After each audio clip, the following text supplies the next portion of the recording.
Sa lahat ng tinira ko, ito lang yung importante na kailangan ko. I-flash na lang natin sa screen.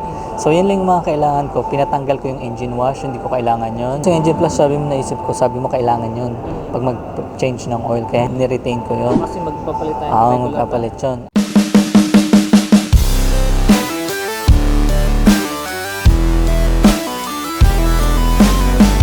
Good day mga brothers and sisters and fellowship. Andito na naman tayo sa ating vlog. Mag-umit ka pa para na sa PMS. Siyempre, makikita tayo, lalo na sa vlog. Kaya dapat malinis tignan kahit mukhang madumi. Tama kayo, tama! Ang vlog natin ngayon ay PMS, 10,000 km PMS. Pero, yung reading ng ating odometer ay 13,334 km na. So, past due na. Pero, sinadya ko talaga yun kasi kapag fully synthetic ang oil na ginagamit ko sa ating sasakyan, ginagawa ko 7,000 km ang interval ko. Pero kapag regular oil lang, yung mga synthetic oil, yun yung 5,000, 5 to 6, gano'n. Saan ka nagpa-schedule? Doon pa rin ako nagpa-schedule sa Toyota Pasig. Pasig pa rin, kala ko lisipat ka na. Ay, hindi kasi actually kasi pare-parehas lang din naman yan. Kaya gusto ko sa Pasig pa rin. Kasi mas malaki yung showroom nila, malaki yung waiting area. Kaya kahit maraming tao, yung space, parang may privacy ka pa. Alam niyo yun, yung pakiramdam na parang hindi siksik. Oo, hindi siksik. Kasi malawak ka. Malawak kasi yung showroom nila. Sa Taytay, magandang service.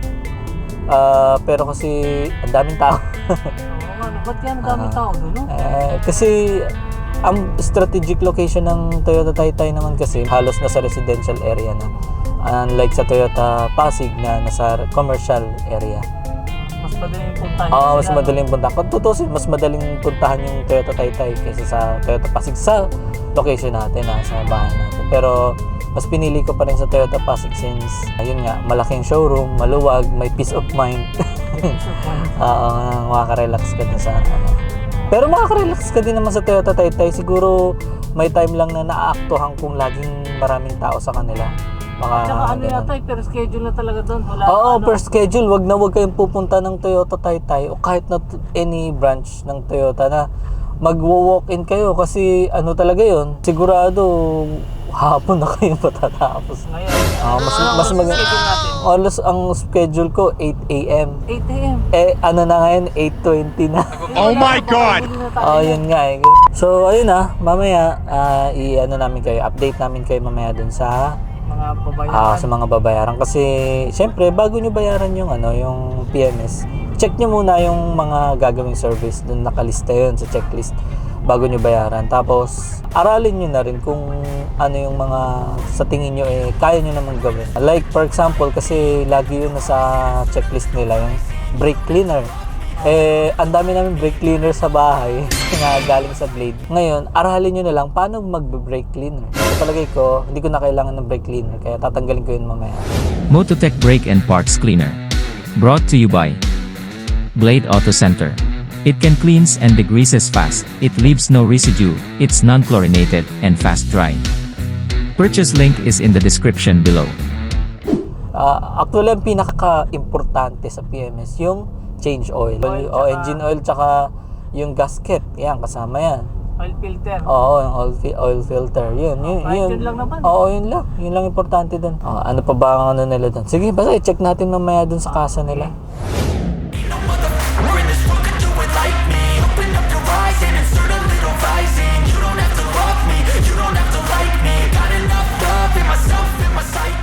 Ang programang ito ay hatid sa inyo ng Sibs on the Goals at Pabebe TV, ang vlog na medyo may matututunan, katatawanan, at chismisan.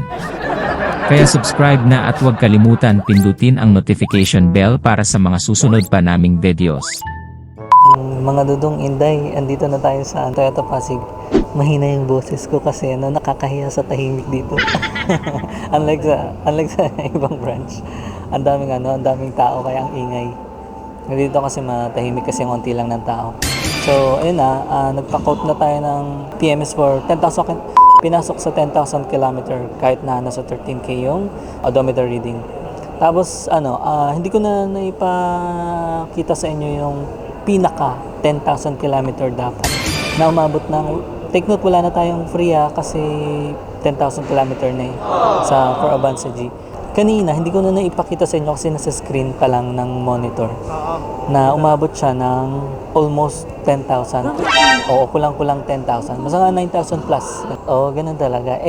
Sabi ko nga, bago nila i-print, pa-check muna sa akin. Kaya chinek ko na muna kung ano yung tatanggalin. Sa lahat ng tinira ko, ito lang yung importante na kailangan ko. I-flash na lang natin sa screen. So, yan lang yung mga kailangan ko. Pinatanggal ko yung engine wash, hindi ko kailangan yun. So, engine flush, sabi mo kailangan yun pag mag-change ng oil. Kaya niretain ko yun. Kasi magpapalit tayo. Oo, magpapalit yun. Regular na, hindi na tayo fully synthetic. Pero siguro kung fully synthetic pa rin, papatanggalin ko yung engine flush. Tapos yung naman, yung fuel injector cleaner, tinanggal ko kasi naalala niyo yung una na, nung last na PMS, bumili ako ng injector cleaner. Hindi ko pa nagagamit yun, so gagamitin ko na siya. Ako na maglalagay. Tapos ano pa yung pinatanggal ko dyan? Brake cleaner, nasa 700. Mahal din Oo, kaya tinanggal ko siya. Mototech Brake and Parts Cleaner. Brought to you by Blade Auto Center. Purchase link is in the description below. All in all, naging 4,900, so 5,000 na rin. Oo, kalahati, di ba? Kaya kailangan, bago kayo magpa-PMS, ganun lang guys sa mga new car owner dyan, i-check nyo muna yung mga dapat kailangan. Ito para sa akin, ito na yung pinaka-importante. So guys, tapos na yung PMS natin na 10,000 kilometer na 13,000 naman yung odometer reading. Labas na tayo. Pero ang bilis din. Kasi ang dami ko pinatanggal. Oo. Marami pinatanggal. Lang, alas 12 na tapos na So 9, 10, 11, 3 hours. 3 hours din. So, Marami kang ipapalista dyan, mas matagal. so tagal kasi yung engine detailing na magpapa-engine wash. Hindi ko na pina-engine wash. So, let's go. Tara, labas na tayo. Kunin na natin sa sasakyan.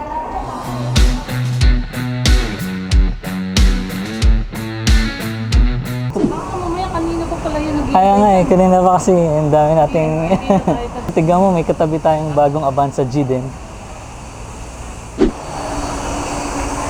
Ayun may katabi pa siyang Avanza G din. May chrome lining, may ngipin. Hindi ka maliligaw. Ito, pwede nyo na pupuntahan to. Andiyan na po yung susi? Opo, dyan na yata. Sige. Salamat. Tara na.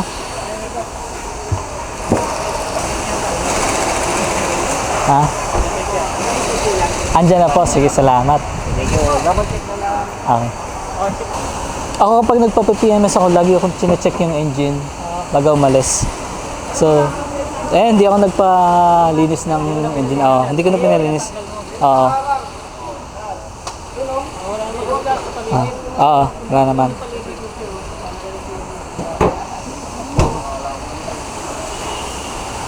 Check nyo lang ang paligid. So ito guys, ito mga dudong inday. Tapos na tayo magpa-PMS for third PMS na niya actually. So, mabilis lang din kung tutuusin. Though siguro kasi marami akong ginagawa. Kaya actually hindi ka naman mababagot mag-antay para sa akin. Kasi napakaluwag ng area ng place. Yun nga lang, pag inabot ka ng tanghalian. Mayroon namang dito sa Toyota Pasig, may malapit na Jollibee. Kumain ka na rin. Tsaka may mga libre silang dyan, may libreng drinks. Ay, gusto ba? May snacks. Makuha Hindi. Sayang. Ako hindi na. Alam mo na, ang dami nating ginagawa Sayang. Bale, ngayon guys, nasa sa inyo na kung anong gusto nyong ipatanggal dun sa PMS. Basta itong pinagawa namin sa Toyota, ito lang kasi yung gusto namin gawin. Tsaka nagtitipid ka. Wala kasi talaga kaming pera. Walang iya ka. Bibili-bili ka ng sasakyan tapos wala kang pang PMS. Pero hindi kasi yung tinanggal natin is kaya ko namang gawin. Kaya namin gawin. At saka kaya namin ipagawa sa labas ng mas budget meal. Na alam mo naman na authorized din yung gumagawa na magaling. Sa palagay ko, ang susunod natin is 18,000 na. 80,000 na, wala na, nagulo na. Hindi, okay lang yun. Basta may record. Kaya may booklet.